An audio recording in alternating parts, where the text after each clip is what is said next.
So anyways, I'm going to start recording here. But yeah, like Zane said, don't be afraid to ask questions, because questions are the most important thing for you guys attending. And of course, we'll get to this, but some of them we won't be able to answer quite frankly, about the pandemic and the status of the program. Just to give a brief overview on that, we are accepting applications, as you guys saw. We are going through with the recruiting process as per usual. However, there will be less spots available this year due to 2020 interns being able to defer to this year. And we don't know that exact number right now, but there will be a little bit of less availability. And then, of course, we will keep everyone updated through the newsletter, which is why I have this slide first, because that's the most important, or rather the easiest way to stay updated. We'll send that twice a month and give you updates on the recruiting process, reminders about deadlines, and then, of course, most importantly, just if anything changes about next summer's program. But to be honest, we're going to do the recruiting process as per usual. I'll explain that process later in the info session, just with some slight delays. For example, we usually say we have a month to contact you after you submit your application. This year, it's going to be about 45 days. The interviews will be slightly behind. And then once you're accepted, the onboarding process will also be delayed. So just to get this question out of the way, since it's one of the most common, if you're accepted, you're not locked in until you buy a plane ticket, which comes late in the onboarding process. And this year, of course, or rather next year when it comes time, it's going to be super flexible. You can defer your acceptance to the next year. Even if we do the program and you said, I don't think it's safe, which, by the way, health and safety comes first. So we probably won't be having the program if you feel it's unsafe. So that's kind of the update there. So don't feel anxious to not apply if you're worried about next summer, because quite frankly, won't hold the program if anything feels awry. So that's an important thing that everyone asks. So yeah, we're just going to do it as usual and keep everyone updated throughout the process. So anyways, that's the newsletter link. Please sign up if you are interested. We will provide important updates, but we also send out some other stuff, teaching jobs, Japan stuff, and it's twice. Like I said, it's about twice a month. So yeah, without further ado, welcome to our third info session for the Global English Camp. Zane and Gwen already introduced themselves, and I'm Matt, and you can see Zane's got his Global English Camp shirt on. I've got mine up here. Gwen, I'm just kidding. But anyways, this is the Global English Camp. I'm Matt. So I did the program back in 2015. That was its first year. There were only 10 interns. And as you can see in the picture here on the slide, there's a lot now, or in recent years. And yeah, I stuck around since then. And in my intro, I usually like to say that I'm a teacher as well. And actually, Zane's in education too. And the reason I stuck around with this camp was because, well, when I first did the camp, I thought it's 5 days. You have 5 days with your students. I'll get to that in a bit. How can I truly have an impact on a student in 5 days? And as a teacher in Los Angeles, I had a full year with my junior high school students teaching world history. And at the end of the full year, I questioned, whether did I impact these 200 students that I had all year. In the English camp, on the 5th day, there was no question. There were no questions. It was, you see it in the student, you see their transformation throughout the week, and that kind of fulfillment and rewarding experience is what brought me back, and Zane and Gwen as well.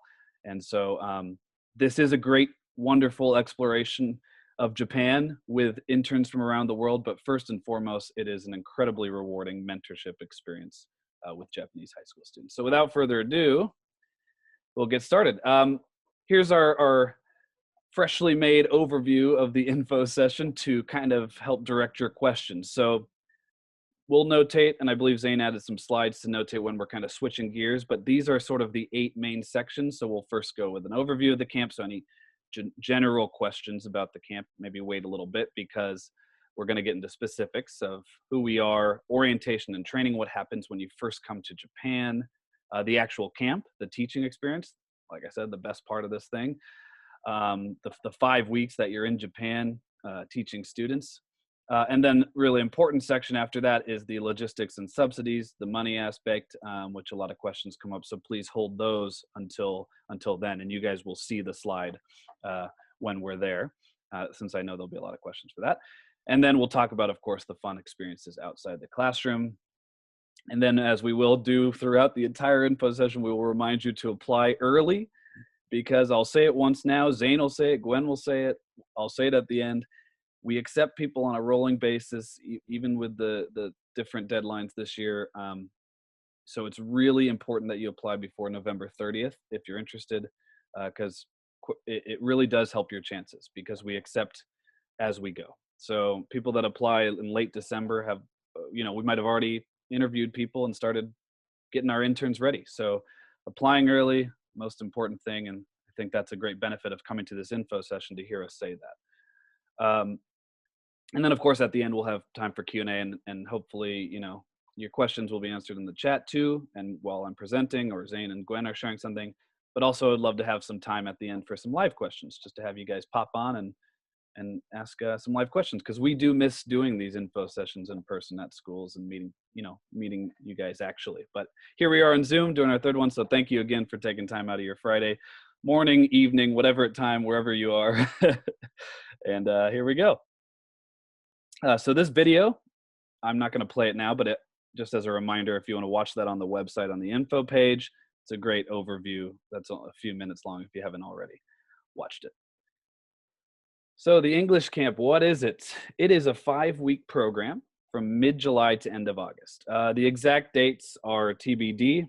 We do not determine those until late in the onboarding process, because or not late in the onboarding process, but not at least for a few months, because the Japanese school system, we're waiting for them to release their summer schedule.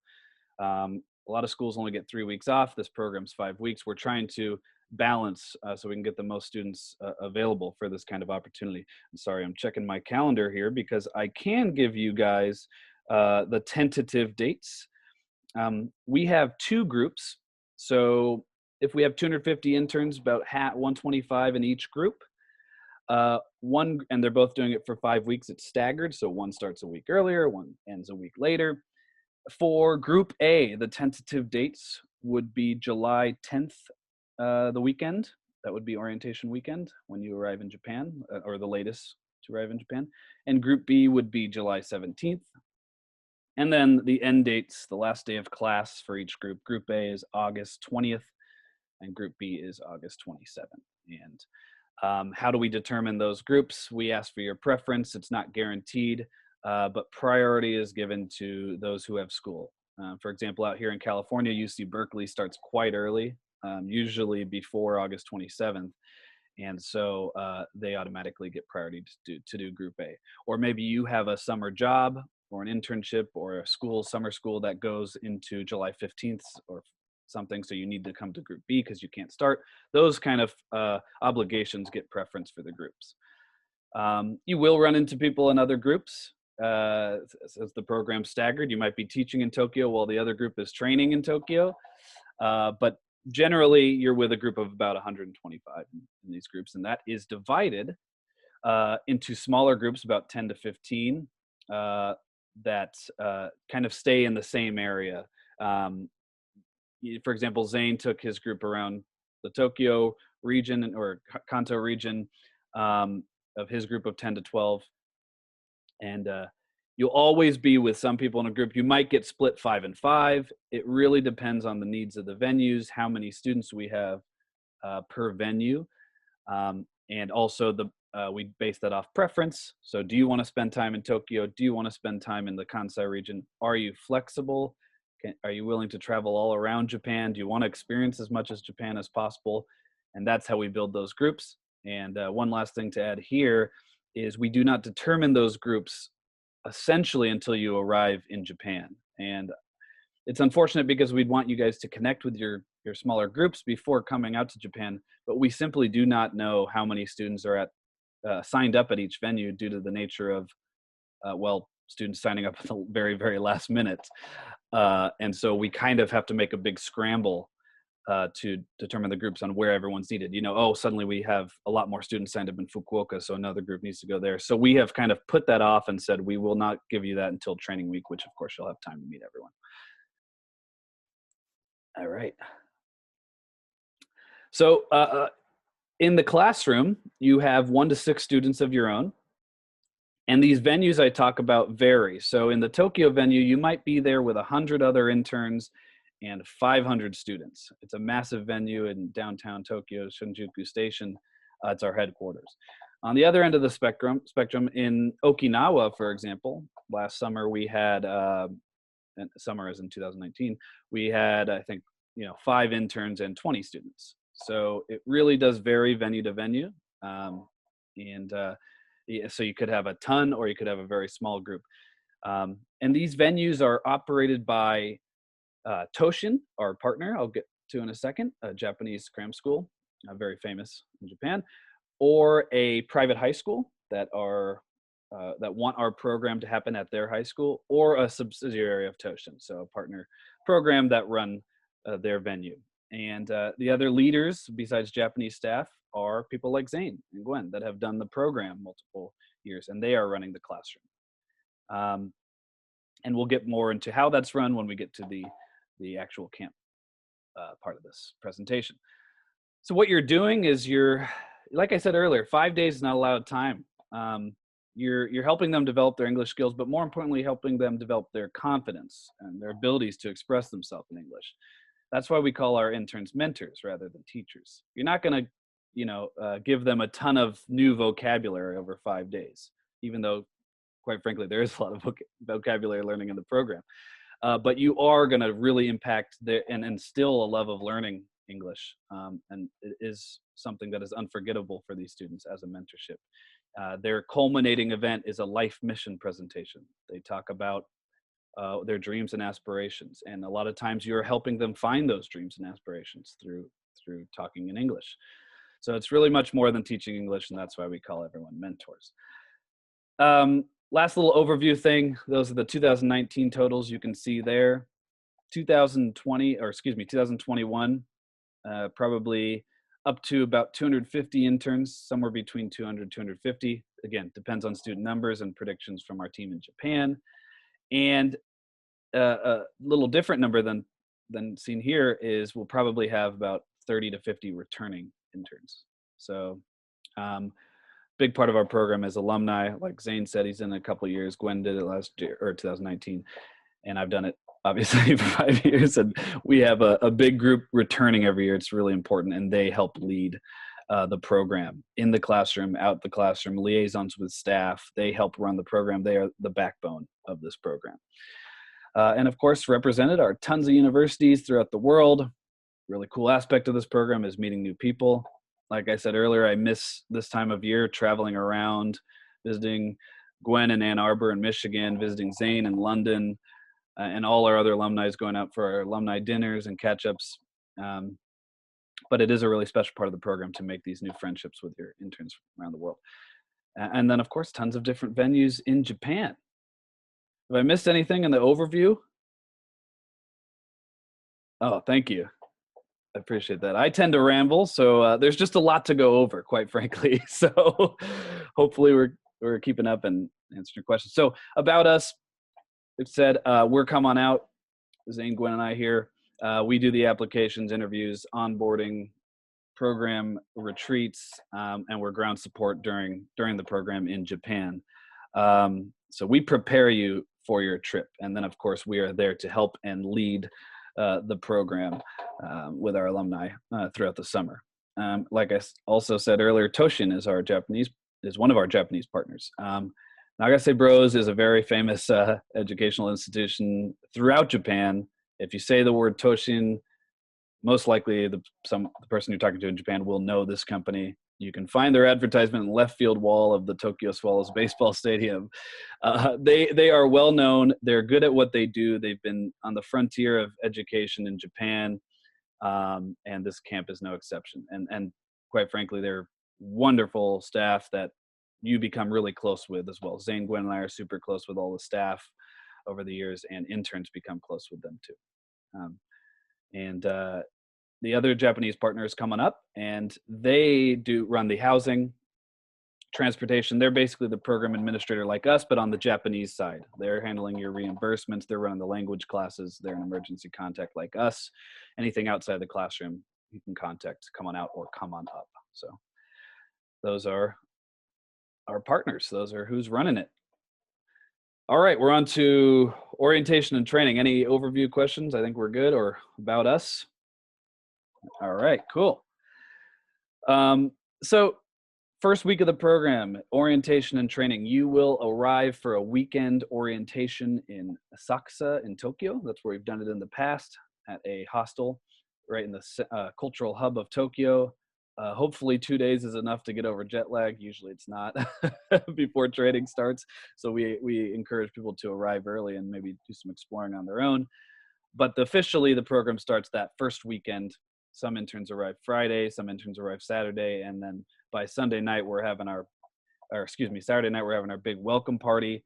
Sunday people are starting to move into their houses to prepare for, or their housing to prepare for training.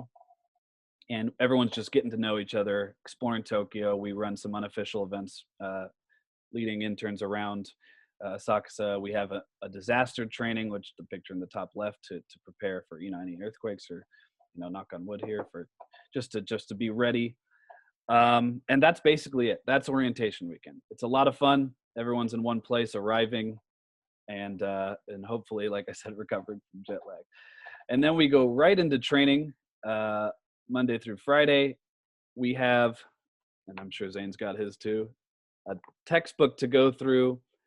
It is very thorough. Yes, yeah. What do we got? I got 2018. Gwen's got 19. Zane, you got 19 there too? No, he's got 2. Wow, look at that. And this changes every year based on intern feedback, which is super important. And so it's very thorough textbook. I'll show a brief overview of the schedule. We prepare you to feel comfortable going through this textbook with your students.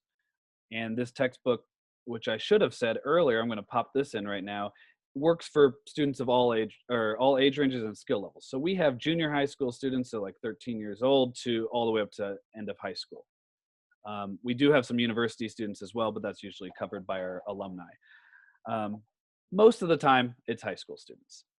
However, the skill level, like any language when you're studying school, does range quite a bit. There is a kind of a base level to do the camp, but it still can be quite low. And while that can be challenging, it's also super rewarding to see the students change and start loving English during this week. You could also have students as fluent as everyone here in English, which is it's a challenge in itself. You got to be creative and spontaneous, and we go over that in training of how to adapt. For example, like Zane and Gwen would go over a bunch of anecdotes from their teaching experiences. I think those are super helpful.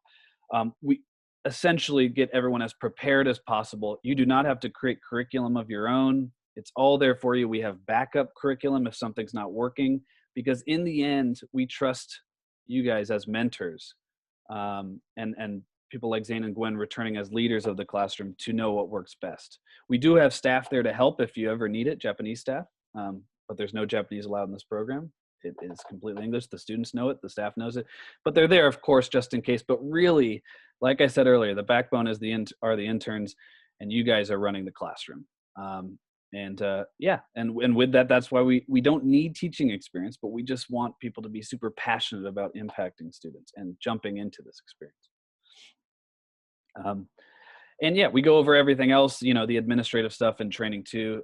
One fun thing about this week is it actually is truly the only time where everyone in the large group is together. So everyone gets to know each other throughout the week. We have fun events after training.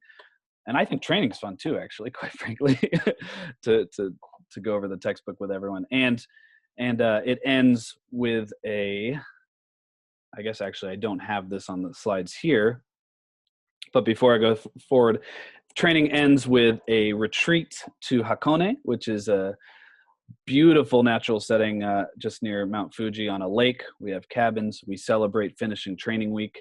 So Friday morning, we head up there, and it's our last time spent with the entire group. We just have a barbecue, and we do some hikes, all optional stuff. People are free to explore Hakone. It's just lovely, and I think a great way to cap off the training week before everyone gets started teaching. Gwen and Zane, did I miss anything on training? Wow. Usually, I guess I'm on it. Usually I miss stuff. But anyways, and I see the chat's not flowing, so I guess we're doing okay. Anyways, that's training week. It's if anyone has any concerns about, I haven't taught English before, am I going to be okay?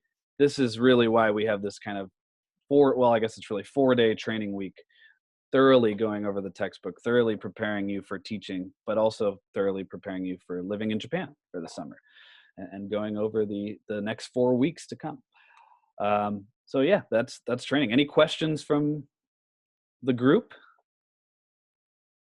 At the moment, there aren't any questions in the chat, but for anyone who does have questions, now's a great time to put them in. If you want to type them in, you can do that. If you want to put your hand up through Zoom, and then we can click on you to say out your question. Just kind of add on to what Matt has said.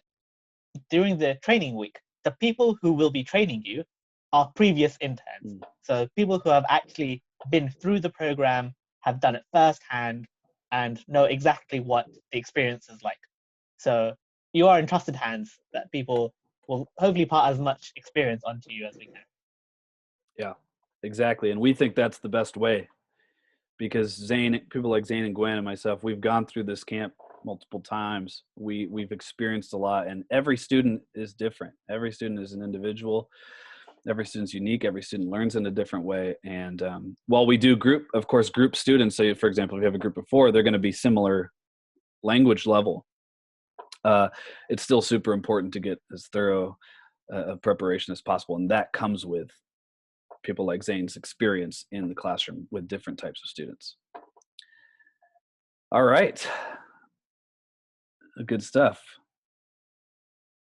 So there's the sample schedule. It's on the website. Probably strain your eyes to look at this right now. I won't leave it up there too long, but one thing I do like to say is I think it's a nice variety. And I think a lot of that is attributed to, this has changed a lot since I first did the program in 2015. And that's because we have interns doing the program and realizing, hey, this doesn't work so well, or hey, let's replace this with that. And so we've been perfecting, the curriculum over the years. There's a lot of games, a lot of high energy situations. We want to get the students a fun experience. There's speaking exercises focused on different aspects of the language. And then there's presentations. So students do 3 presentations throughout the week, or rather 3 presentations in front of the rest of the class.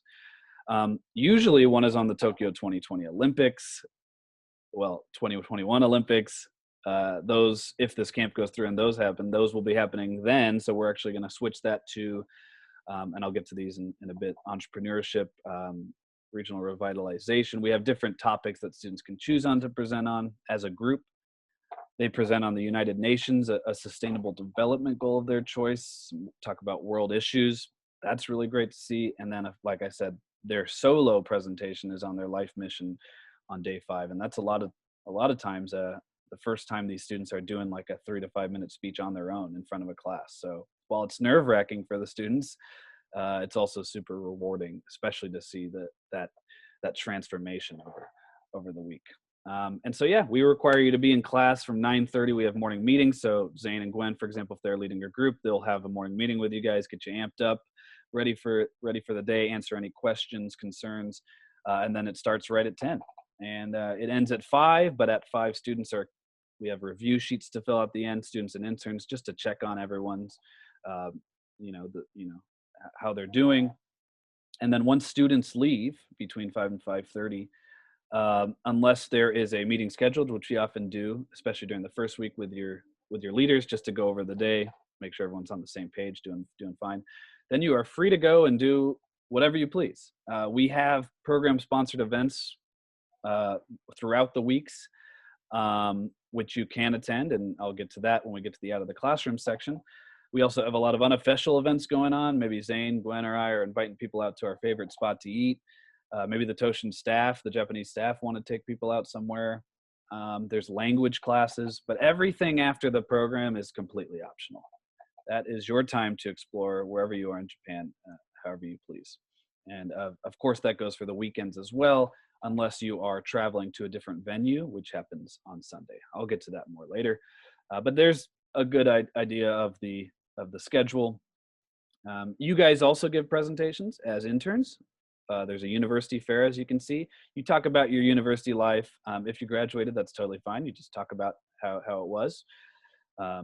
I am many years graduated, and so I still recall fondly my memories, and it's just a good way to get, it's sort of an icebreaker experience. Students want to know about your life and college life, and quite frankly, a lot of these students want to study abroad, so it's really exciting for them to see on the board, okay, Matt's giving a presentation on UCLA life in Los Angeles, Zane in ICL in London, and Gwen in Michigan, like these different places that students might want to study abroad at. So that's the university experience. And then you also give a presentation on your major, your field of study, your life mission. So it's sort of to inspire the students to hear about what your dreams are, how you want to contribute to the world, what you're studying. And it's also a great way for students not in your group to connect with you. Maybe Zane gives a presentation on mathematics, and a student says, hey, I actually want to study that. I'm not in Zane's group. I better go watch his presentation and ask questions and talk to him. I studied film, and a few students that weren't in my group came up to me because they wanted to get into film school and had no idea how, hadn't really thought of it as a serious thing. And I helped them get in, and that's a really important part of the mentorship too. And that is those are those presentations. So just some pictures. These pictures give a good idea of how it is. So a lot of times we're having fun, we're doing games, which we have a huge backlog of games. So like I said earlier, it's really the interns running the classroom. If you're in the classroom with Zane and you say, hey, Zane, this speaking exercise isn't really working with my students. Zane might say, hey, I've got a few ideas. Why don't you just do some games in the hallway and get some energy up? There's a freedom to do so in this camp as well. And games are an important part of learning language. It's super fun. That's the vibe of this program. This gives you an idea of what kind of the group presentations look like, where the student groups stand up and give their presentation, for example, here on the Olympics. And this is their first presentation. So, watching your students do it here and then seeing them on the 5th day, that's where you see that transformation. And then we have some other optional presentation choices, such as the entrepreneurship discussion. I like this slide because it kind of gives a good indicator of the atmosphere of our program. For example, we've got students that created a microwave bento box named Mike, which I'm still waiting for, by the way, and the domination switch, which turns off your annoying siblings. So, I mean, we want students to have fun with this. There are tons of serious topics, but we want them to have fun too and enjoy a lot of laughter in this program. Testimonials are on our website. Check them out there. I'm not going to spend too much time on these slides.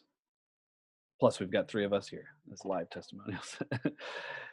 Like I said earlier, the UN SDGs, which quite frankly, I didn't know much about before doing the 2015 program. And it's super inspiring to see students that, well, to put it simply, knew a lot more than me about the SDGs in 2015. And of course, now Zane, Gwen, and I are experts on this stuff, but doing it so many times.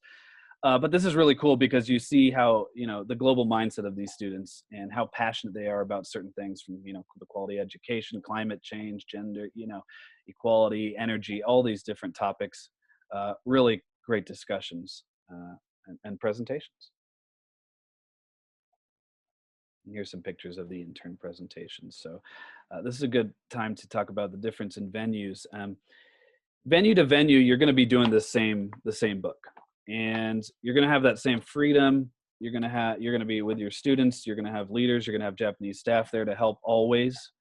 But what changes in the venue is one example is how these intern presentations are done. So you see in the bottom right, we have the university fair where it's very casual. Freddie here is giving a presentation on his college to some students that signed up to join. But some venues might say, hey, we'd rather that you guys do it in front of the whole class and do a more formal setting. So it does change venue to venue and how that's done. And so those are 2 of the main options. Most of the time, since it is run by the interns, we do the fair setting where students get to choose where they go. But at some venues, they do more formal presentations. Of course, you'll get to know the staff at each venue to know how it is at each one. And I think it's really cool to go to different venues and see, because the picture on the left there is at a private high school, and I think that's in Nara. I, I don't remember, but it's a private high school that obviously the staff there wanted this more formal presentation, whereas the bottom right picture is in our Tokyo venue with doing the fair style.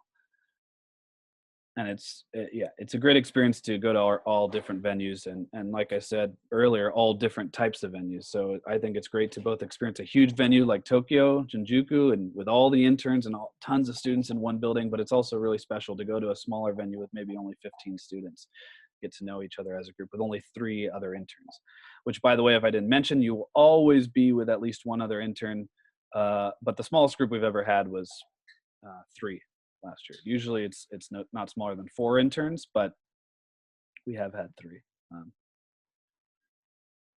And on the final day of the camp, we have our life mission speeches, as I talked about. Super inspiring to see. My favorite part of the camp experience, just inspiring to listen to these students talk about their life missions, and a lot of times talk about how the camp affected them, how Zane, Gwen, and I helped them find their true life mission, or at least clarify it or give them more enthusiasm towards it. It's really special. My story is a student I had he was a university student, was studying economics. He was kind of downtrodden about it. I mean, he just wasn't, he kind of lost his passion for it, which is totally fine. And he made a big speech about how he was changing his life mission and work in education. And to this day, I keep in touch with him, and he is so happy and fulfilled. He switched his major in college. He had to start over. He was a first year, he had to start over. That's how it works in a lot of Japanese universities.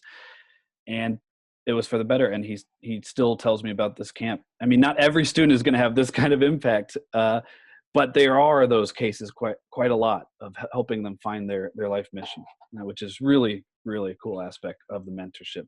But of course, just seeing the student get up there and make a speech by themselves, potentially for the first time, and seeing that confidence increase from their first presentation on Tuesday to Friday is really a special moment, and really lovely to see.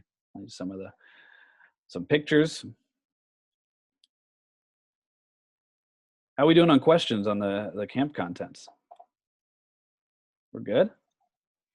We've had a lot of questions coming in. Gwen and I have been fighting to answer them. Oh, I see the number jumping up. Yeah. Not to take it away from all. Oh, go ahead. Yeah. So after a few slides, some of these questions out loud. Some of them it'd be quite nice for everyone to hear.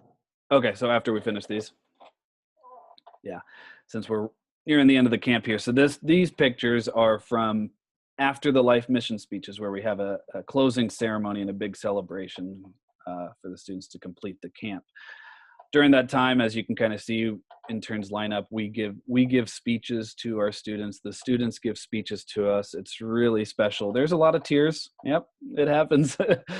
Students do not want to leave. We have to kick them out at 6 p.m. every Friday because they want to stay and talk to interns, take selfies, reminisce about the camp. It's really a special week for them and for us too. Interns also, give a speech, and this is the only time where we allow interns or anyone to speak a little Japanese. And so if you do know Japanese, this is the time to use it in a speech to the students, because they really light up to show that you're trying as well to learn their language. Even if you don't know Japanese, or a very, very beginner like myself, just to have the staff help you write up a little something or even say a few words is really special for the students. A big reveal, big surprise, kind of a tradition in our camp, and super fun. And yeah, you get these message cards from your students that are really special. I've only got one here because I've got the rest framed at my family home. There's Zane's got his, all of them. I mean, I still love reading them. I was just reading this before starting the info session. Really a tangible realization of how much impact you had on these students. And sometimes they give you gifts, look at this. I have here, I've got a bunch of other gifts at home. Just like I said, oh, look, Gwen's got, are those Olympics characters? Of course. Yeah, they're 2020 Olympic characters. They had mascots, and I guess this is a limited edition now because it says 2020 on there. Oh, wow. So it's truly special gifts. I mean, it's amazing to see, and of course, not every student is going to come bring you a 2020 Olympic thing or a Dragon Ball character. Or we had some students, the most creative one I ever saw was they created one of our teacher mentors really liked snacks, and they created, was this in your guys' year? They created a backpack out of snacks from the convenience store taped together, and it like functioned. And I was like, oh my God, that's incredible. As you can see with Zane's shirt and our shirt here, like one intern wore his Global English Camp shirt every day, and the students were concerned that he only had that shirt, so they bought him each a shirt. So he had 5 new shirts at the end. I love that story from a few years ago. So anyways, it's a really special last day. And, you know, of course, you're not going to get gifts always, but these cards you always get, and these mean so much. And the speech from your students about how you impacted them. Really, really special day. Big, long testimonial here where we'll have you guys check it out on the website if you want. I think now is probably the time for question stuff if there's, if you guys want to take it away. Let's do that after this slide. Just It's about this stuff is really quite important. Okay, let's do that. So yeah, what's included? The subsidies. It is not a free trip to Japan, as many people keep telling me. It's not at all. It's not at all. We think we are generous with the subsidies, but it's not a free trip. So obviously the exact subsidies we confirmed during the onboarding process, but what I'll talk about is what it has been in the past, and it will quite frankly be about the exact same. The only, some of the major changes probably would be the insurance, which we're in talking with our insurance company to develop what's best for the current situation, if the program happens, of course. But what you get are a round trip airfare, and the limitations on that is 1,600 USD, so 1,250 pounds or equivalent. When you're accepted, we require you to kind of get us these documents. We need passport, transcript, character reference. We do a background check. We vet everybody. Once all that is confirmed, you can start the plane ticket purchase process. Obviously, this year it might be a little bit different, a little bit delayed, but you're not locked into the program until you buy the ticket. And how that works is we set you up with our travel agency partners. They work with you to select the flight you want. We confirm it, and then you just pay a 500 USD or equivalent deposit to the travel agency, and we pay the rest. 1,600 USD covers any round trip from your home or your university, or nearby airport to Tokyo and back. It's the reason a lot of people want to travel before the program and maybe stop by on Hong Kong or Taiwan like I've done, or people want to spend their summer and travel around the area before they're coming to Japan or after.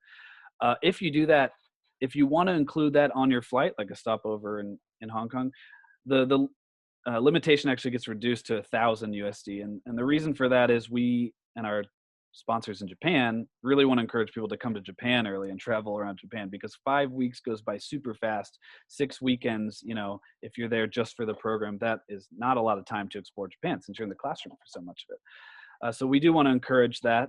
And quite frankly, I do as well, to come to Japan earlier and explore on your own before the program, or stay after, if you have the means, of course. But otherwise, 1,600 USD equivalent, 500 USD is the deposit and paid to the travel agency. And then afterwards, we keep 100 USD of that to cover our onboarding fees, pre-training, vetting, background checks. This will probably help cover some of the insurance too for this summer, if with things the way they are. And so you get the 400 USD back within 45 days of the program. And the reason you wouldn't get that back if you destroy your house, which please don't, but the main reason for it is that we don't want people to, of course, fly to Japan and then bail on the program. So that's just sort of our safety net deposit. Housing, so that's your only out-of-pocket cost before coming to Japan. Like I said, most of it returns to you. The rest goes to our onboarding fee. Housing, you get housing throughout the program, through all the dates. So from that first weekend first Friday night, all the way until the last Sunday night after the classes end. That is housing guaranteed. There are a lot of different types of housing. If you're in a major city like Tokyo or Osaka, you're probably going to stay in shared housing. What that is well, what it sounds like. You get your own room, you share the amenities of a house, maybe 4 or 5 others in your house, and most of the time those are going to be fellow interns. But sometimes you'll have a Japanese young professional, recent grads in Japan living there, international students living there at these shared houses through our partner company. And so it's kind of a cultural experience in itself, really cool, really nice social experience. You have house meetings or house dinners, sometimes house events. Um, and that's the shared house. Dorm rooms we have had in the past. It's more rare, but we do have those. It's all venue based. And going into homestays, which a lot of people are interested in homestays, staying with a Japanese student's family or staff, which Zane stayed at a Japanese staff's family home. If you want to do this, the main advice I give during info sessions is if you get in the program, please put you are flexible and open to going to more rural locations because Tokyo and Osaka only have 1 or 2 homestays at most. I mean, just housing space wise. Whereas in the rural spaces, a lot of the students want to do these homestays. So if you're really interested in that, please make that known as your preference. And it's a really special experience. You stay with a student's family. You go to school with the student. You know, oftentimes the parents will pack you a bento box for lunch. And of course, after school, they will want to show you around wherever you are, all the local spots, really special. You might get your laundry done, which, hey, that's a big plus too during the summer. And it's a really special experience. Apartments, hotels, guest houses, it's basically determined by which venue you're at.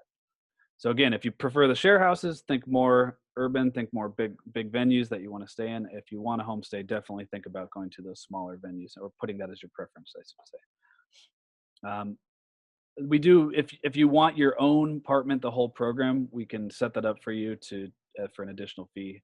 We've only had this happen once or twice in the past that people really wanted it, but that's fine if you really want to secure your own place for the whole program. Food subsidies, you get 2,300 yen equivalent per day, about 23 US dollars. I always just say a common misconception I had was that food in Japan was super expensive. It can be, but you can get really good quality food for super cheap. Like I always say, I had one of the best bowls of ramen I had in my life. One of the first days I came to the program, that was 500 yen, $5. So you don't have to provide receipts or anything. You can save that money, spend it how you want. Zane and I always say, hey, be frugal if you'd like, but don't be afraid to splurge. Because there's some, I mean, I'm not going to do it this time. We could talk about food for forever. It's a big part of our program too. We have cooking nights as well where we learn to make different Japanese meals. So that's how that works. You get transportation to and from class reimbursed, so from your home to your class and back, and any additional required travel. So for example, if you're teaching 1 week in Tokyo, but on Sunday you're going down to Osaka to start the next week there, and you're taking a Shinkansen, a bullet train, of course, we provide that. We get those tickets for you. And Sunday is the travel day for that. You might also fly. For example, if you're Tokyo 1 week and Okinawa the next week, you're going to fly down there, and we set that up as well. Final other things that are covered, like I said, health insurance. Quick story. I'll start there. I always say it. We had a student who had a spontaneous collapsed lung. One of Zane and I's friend, who is totally fine now, and he actually returned to the program for a second year. And as Zane always says, very British of him to take the train instead of an ambulance or even a taxi to the hospital when he was feeling bad. Didn't tell anyone. An ambulance would have been completely covered by the insurance. But he got there, he got admitted, he was there for over a week. It was entirely covered by the insurance. And of course we visited him and showered him with treats.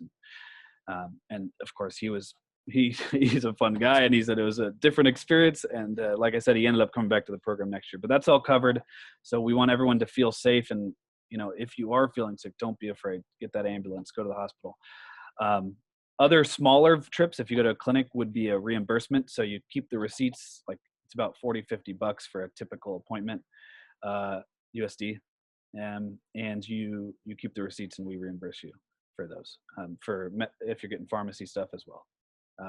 For those of us that are living in the States, it is completely different than our system and a lot better and a lot cheaper. So that's a good overview of the insurance, how it works there. We want everyone to feel safe. And then, of course, the other fun stuff we provide are optional field trips. That Hakone overnight trip I said at the start that happens at training is all covered.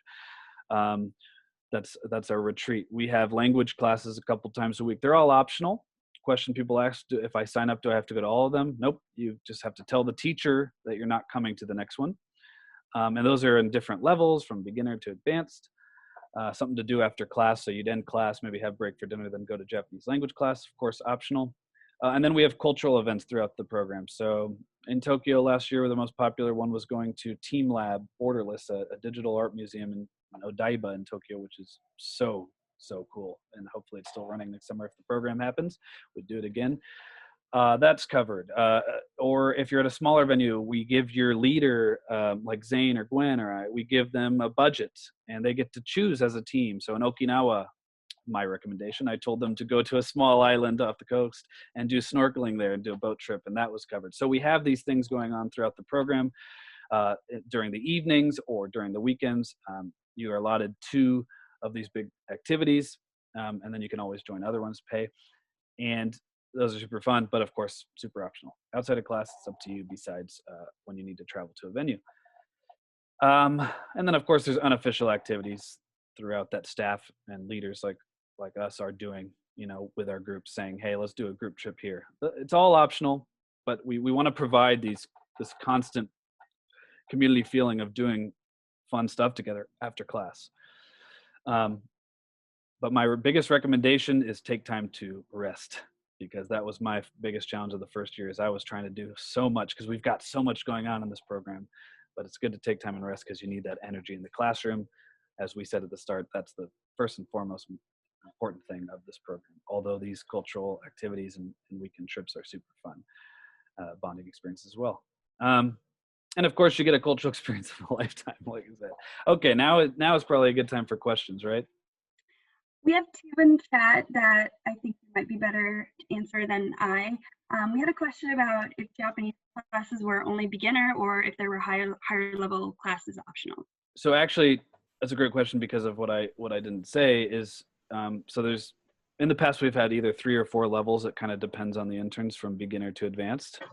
And for example, the super advanced one is more of a conversational table, whereas the other ones are more professor oriented and you go and learn. The reason we have asked that on the application, just want to make it clear, it's on our website, but Japanese is not required at all. 3/4 of our interns don't speak any Japanese every year. But it's great to learn while you're there. So that's why we asked that on the application, is because we want to get an idea of how many different levels we have, so we can prepare.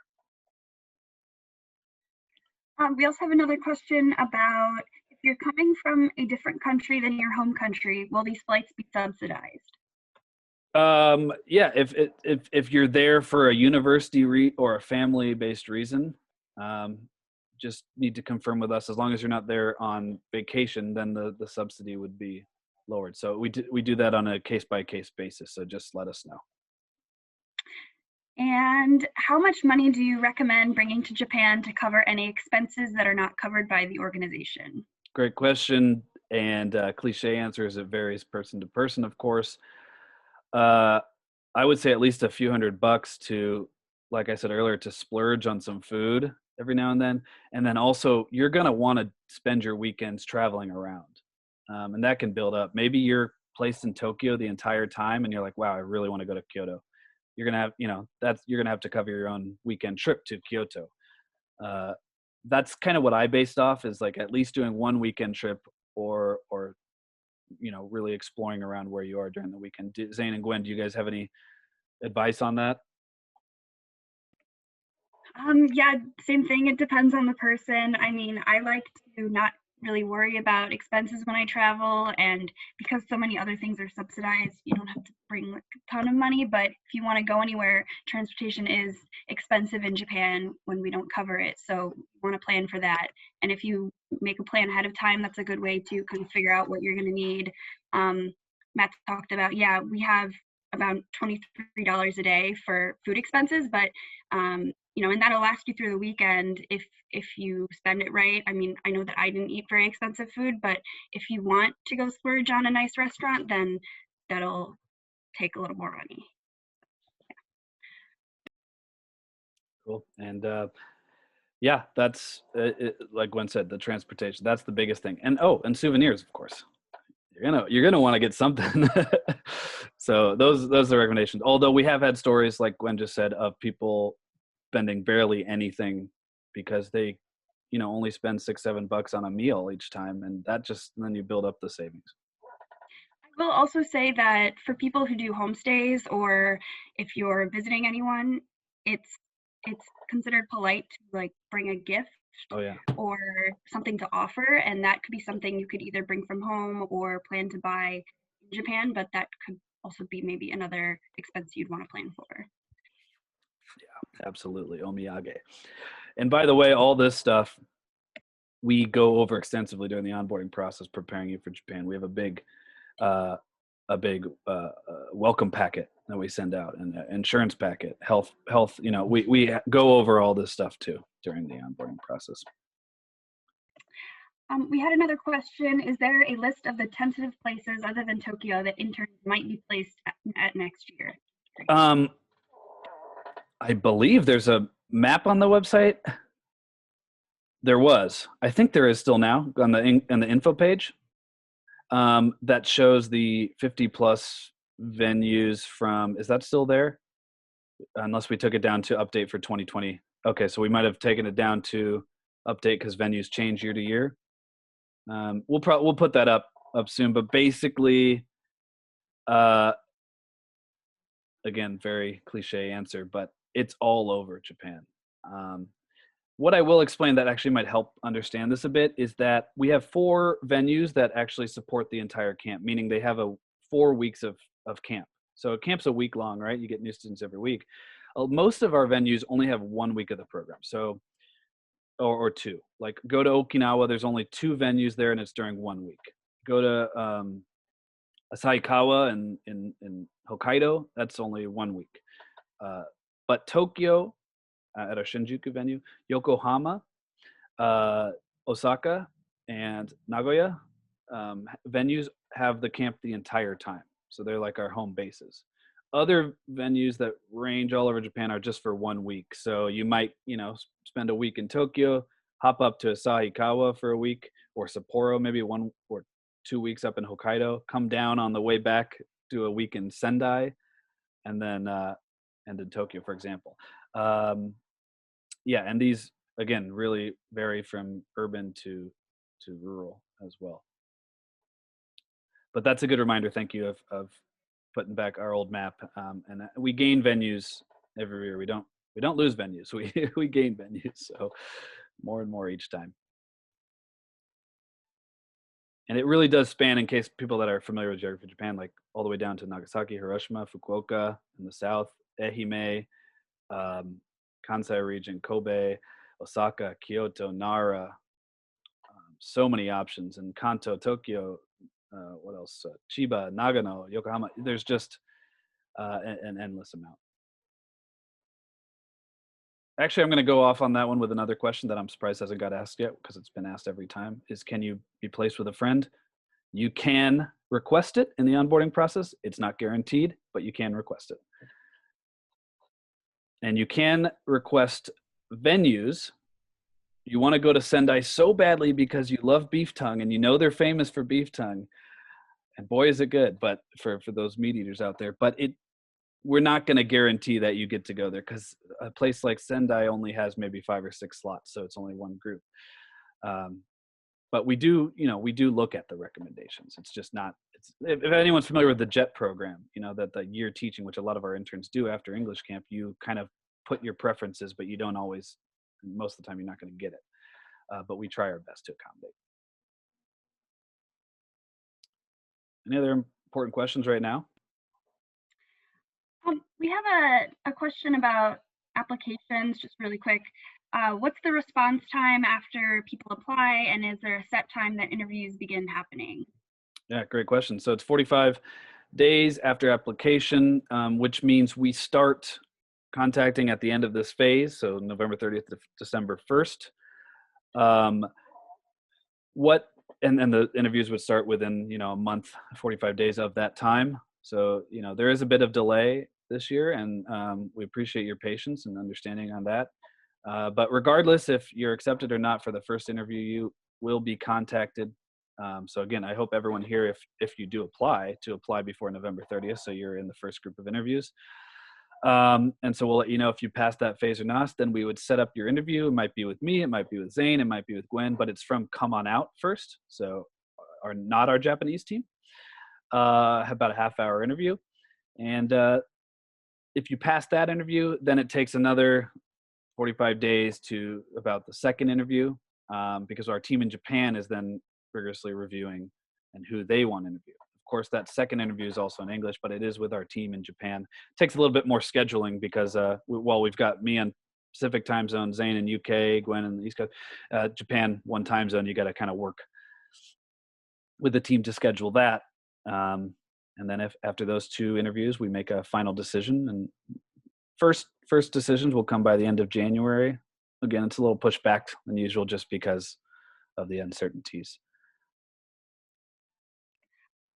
We have a bunch more questions about applications. Do we have more to move on? Or Here, for applications, why don't I go through some of these fun pictures and then we'll get to that at the end. But I really appreciate that. And also, once I see the 99 plus up there, which happened a while ago, I will say thank you to Zane and Gwen for answering those questions. Really appreciate this. Again, this is our first time doing these info sessions online. It's totally different than doing them in person. And we're really appreciative of you guys coming and asking questions, but I would not be able to do it without Zane and Gwen, that's for sure. So thank you. Anyways, could have clicked to this page there, but here's the question. So now outside the classroom, then we'll get to applications. But real quick, since there's probably not as many questions about this, but it's more just giving you good vibes of our program, all these cultural experiences we do, lots of festivals, Matsuri over the summer in Japan, really benefit of being in Japan in the summer. It is hot, it is humid. I can't believe we hadn't said that yet. Be prepared for the heat, but also there's super fun festivals throughout the summer that are free to go to. Onsen in the top right is a trip. We go to hot springs, which are amazing. Lots of food, cooking, and the bottom right is from Hakone, which is where our retreat is at a volcanic area. Tea ceremonies, calligraphy. The bottom two again are from Hakone, so on a boat trip on the lake. I think bottom right, I was taking a team to hike, and yes, hike in the heat. It's beautiful out there. I think we were hiking to a shrine, which was really nice. Then we have language classes, like I said. Oh, and exchanges I didn't mention. We do an exchange with the University of Tokyo every summer, which is super fun. We go to their university and hold a exchange with their group of students to learn Japanese and English practice. And what's special about this is more often than not, you make connections with these Japanese students. Since most of our students are high school students, which by the way, a lot of people ask, can you stay in contact with your high school students? That's a little bit of a different process. We go through Toshin, we go through the parents. So you can't exchange information during the week. You have to wait to get parent permission and teacher permission. But at the language exchanges, you meet university students and can stay in touch with them. Here's some more pictures of trips we do over the years. Beaches, there's a picture of Fuji in the background. Bottom left is also at Hakone during our barbecue. Great testimonials. Check them out on the website. But just to end, it is super fun. You make so many new friends, fellow interns from around the world. I think that's such a special aspect of it. Like I said, these virtual info sessions is great, and I love that so many people are signing up, but I really miss the fact that I'm not going out for sushi with Zane in London right now, or if Gwen's not showing me around Ann Arbor. It's these special experiences. We hear interns like visiting each other across the world and staying close. I traveled with a fellow intern to Jordan last fall after my recruiting session. It's, you become really close and you stay connected. We hope for a long time. So that is super special, the community vibes and why we have so many interns returning. But again, most important is the students, as you can see with these pictures. This is the best part of the program, and this is what we want our interns to be most passionate about. We want, of course, like we're going to get a lot of applications from Japanese studies majors, and that makes sense. And we want you to be able to explore Japan and have this cultural experience, but we really want people that are passionate about teaching and mentoring and helping others, because this classroom experience is truly the best. It never felt like work for me. It's so fun. It's so inspiring. And now I, of course, have to live vicariously through the teachers, and Zane and Gwen will have to do that too if they're, being the staff. And we all miss that. I know Zane does, because he requests the students every year to get it, even if he's staff. And I got to teach a group of students last summer, which was really special. And that is what makes this program, truly. So before we get into the application questions, just a few pictures from venues over the years. We take a classic group photo every week, and thousands of students over these summers. There's a small example of a smaller venue. And yeah, this is how the team's grown over the years. A small team to start it off, and we've really grown over the years. And when we get better and better, we're learning more and more, changing our curriculum, changing our methods, changing activities. It's all about intern feedback. We have a big form at the end that everyone's got to fill out. And like I said earlier, these guys are the backbone of the program and the alumni. This is our alumni group from last year. And really, like Zane said, these are the people running the training, the people that have done the program. So this is all about that community feeling of us doing this together and impacting students. So, and we will have a big group of these guys next summer, hopefully, knock on wood, whatever we need to do here. But yeah, so now let's get into applications real quick before the questions come in. Here are the phases. So November 30th to December 1st, it's midnight, December 1st, PST. So get it in before then. Keep an eye on the days. The application, I'm sure we're going to get questions about this, but the application, as you guys may have seen, is not informal, but it's more experiential. We want to know about you as much as possible. That's why we have all those short answer questions. And again, if you see that question, teaching experience, and get nervous, don't worry about it. Just talk about your passion for teaching and your desire to mentor students, like in this program, like what we do. Experience in Japan. If you haven't been to Japan, of course, not a big deal. Most of our interns have never been to Japan before. But with that, we are looking for flexible and adaptable interns, because sometimes at the end of the week, we might say, oh my gosh, more students signed up for Fukuoka. We got to send a whole nother team down there. Zane's team, are you ready to go? And we ask that people be ready to change if this happens. And it is tough to live in another country for a whole summer. And of course, we prepare you as much as possible, and the staff does as well. The Japanese staff help there too, and any culture shock and whatnot. But we want people to be flexible, adaptable. Zane always makes a good point of patience being super important for this program, not just outside the classroom, but super important during the classroom, during language teaching. For those of you who have taught a language before or learned a language, you know the importance of patience. That's another one. So passion for teaching, patience, flexibility, adaptability, and high energy. That's important in the classroom too. Positive energy for these students that are super nervous, and you got to make them comfortable, kind of break the shell in the early parts of the camp. So get that in.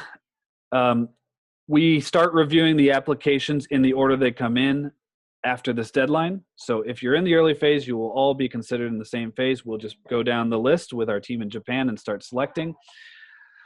I'll do the numbers just because people always ask this. Preface it with, don't get nervous, but we do get over 1,000 applications each year. Last year we got between 12 and 1,300. And we only accept 200 something. And that includes returning interns that are accepted on a different basis. So that does seem low, but a lot of those applications come in December and even flow into January, because we keep our applications open till next year because we inevitably get dropouts but we put people on the wait list. So very, very important to apply early, because your chances do increase. Because we accept on a rolling phase, we just start the process and go. And if we get 200 applications or interns that we love by the end of the year, yeah, we'll just close it. We have to close it every year, because we're done, we're good. And we have waitlist people because people drop out. So don't get discouraged with those numbers. just apply early. And of course, if you don't get in, which has happened to a lot of people, and you get on the wait list, there's still a chance to do it, because the wait list is important as well, because people drop out. And this year, it's a whole different situation. It's going to be flexible. It's going to be last minute. So we'll keep everyone in touch on that. I think those were the main last points I wanted to add on the application. I don't know if Zane or Gwen have anything to add, and or if we want to jump into questions. I don't have anything to add, but I saw a really interesting question that I think would be nice to answer in a longer form. We got a question about what we usually reject applicants based on. So I guess what we're not looking for, if you want to go into that at all. Yeah, I would say the number one thing that we would reject applications for, that we see in the application, is if we read through that application and we don't see or get a feeling that the main priority of this program is impacting students. If that's not clear in the application, just because of the vast majority you get, then we're going to assume that Japan's your top priority. And we want people to be interested in Japan, but this is all about the students. So please don't forget that in your application. And please not only don't forget it, but demonstrate why you want to do that, why you want to impact students, why you want to mentor students. That is the number one thing that we will turn an application away, because we just didn't see it. We read the application, we said, wow, they didn't talk about the students once, it's done. So that's actually a great question that hasn't been asked yet in an info session. And that is by far my number one thing. And when Zane and Gwen and I review these applications, that's what we're going to be looking for first and foremost. Totally agree. And yeah, I mean, it is about the students. That's what this camp is for. They're excited to be there. They're excited to talk to you. And it really shows when you're excited to talk to them as well. We got a couple questions about references, who's acceptable as a reference and who we prefer. Yep. And by the way, I wanted to say, when Zane and Gwen, the reason they don't have anything to end is because I use things they say every info session and add it to each info session. So thank you guys for that. For example, the Zane's patience thing and stuff like that. Anyways, for the reference, so you don't provide that until the onboarding phase of the program. You're accepted, and then we ask for character reference, because we want to make sure that, well, everyone's good character, good standing at the university. We want people to, the right people to impact these students. Teaching is a very special thing, a very fulfilling thing, but it's also super important to get the right teachers for our students.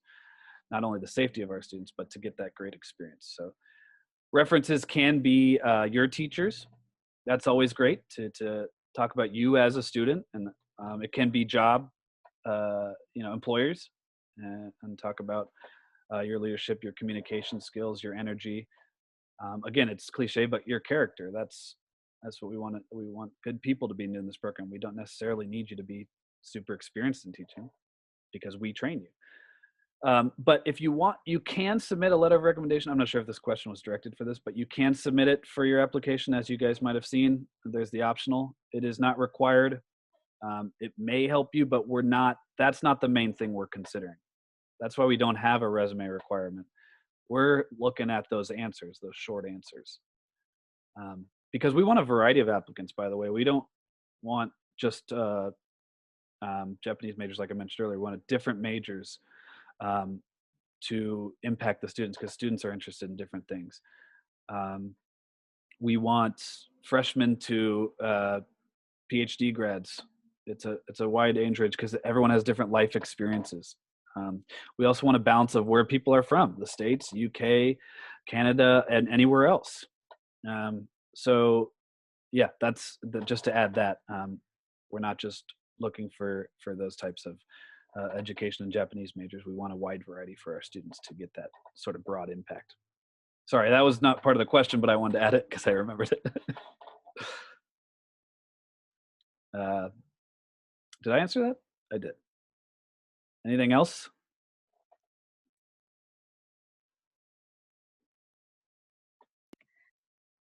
I guess, can you reapply in the same year in a different phase, or just the next year? That we have not allowed in the past because of our waitlist system. So like, and we have, well, last year, let's not count last year, because of course that was a different situation in terms of dropouts, but every year we have at least 10 to 20 dropouts because something comes up. And because of our system of we don't lock you until you buy your plane ticket.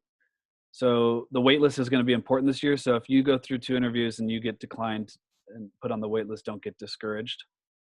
So even though we don't allow double applications in the same year, we'll keep that wait list and we'll let you know.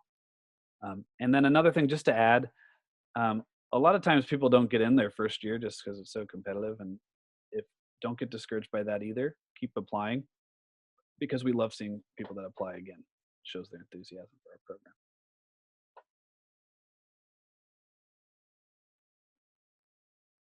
Any other questions or Zane, Gwen, anything else to add on this?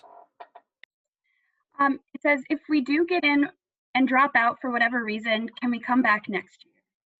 Oh, so if you're accepted to this program this year, you can defer it to next year, of course. Like I said at the start, the 2020 interns are able to defer this year, which is another uncertainty. We don't know how many of the 2020 folks are going to come back.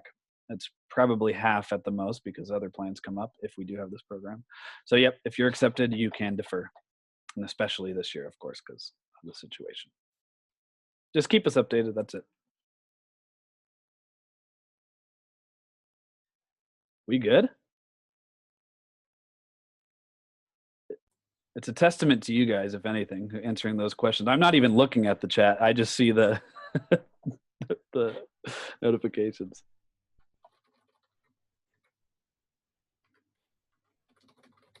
I think. Is that it? Yeah, I think that's it for now. Okay, since it is 11:15 or my time here in LA, I will give like 5 more minutes for any last minute questions. Like Zane and Gwen said earlier, type it in the chat or raise your hand if you want to do a video question. Totally fine with me. But that officially concludes the presentation aspect. And then, yeah, Gwen just answered Melanie's question, which is good. Yeah, so how that's going to work, actually, I'll explain that a little bit more, is we have sent out questionnaires to see who is available to come back first and foremost without thinking about the pandemic. So let's say the program happens, who's available. We're only at about 50% right now, and that's going to drop. So we're not entirely sure how many available spots they're going to be, but the 2020 people get it will be first in line for the spot. We got another question earlier about the programs in Vietnam and Korea. If you want to talk about what the plans for that are a little bit. Oh, I haven't had that. But, yeah, go ahead, Gwen. Have a great info Thank session. you. Thank you so much. Bye. Like, seriously, Gwen. thank you, Gwen, very much. Thank you so much. The Vietnam, Korea, well, we haven't got that question. Yeah, so we were intending to start a program in Vietnam, a test run this summer. Unfortunately, that didn't go through. So we'll keep everyone updated. The newsletter is the best way to keep updated on coming out Vietnam, coming out Korea. At this point, we probably won't get into developing it for next summer just because it's so uncertain. We already have this program in Japan that we've got to figure out first. But best way to stay updated on those through the newsletter. And we'll be excited for people that are interested in our first efforts out there. Okay, well, that's all the questions up to date for now, at least. All right, I'm going to type in my email. As I do in the Zoom chat, feel free to reach out to matt@comeonoutjapan.com. I like to give that out during the info sessions since I'd be a little quicker on that email than the info at. Thank you so much, everyone. Big thanks to Zane, as always, running the chat. I'm glad you had Gwen here this time to not have so many questions last Friday evening. But thank you guys. Email us if you have any questions. And we look forward to seeing your applications. Everyone stay safe, stay healthy. If you're in the US or actually anywhere, stay comfortable and try to de-stress during these times. Enjoy your weekend. And we'll be in touch soon. Thank you guys. Yeah. Thank you, everyone. See you later, and apply now. Oh yeah, thank you, Zane. Apply now.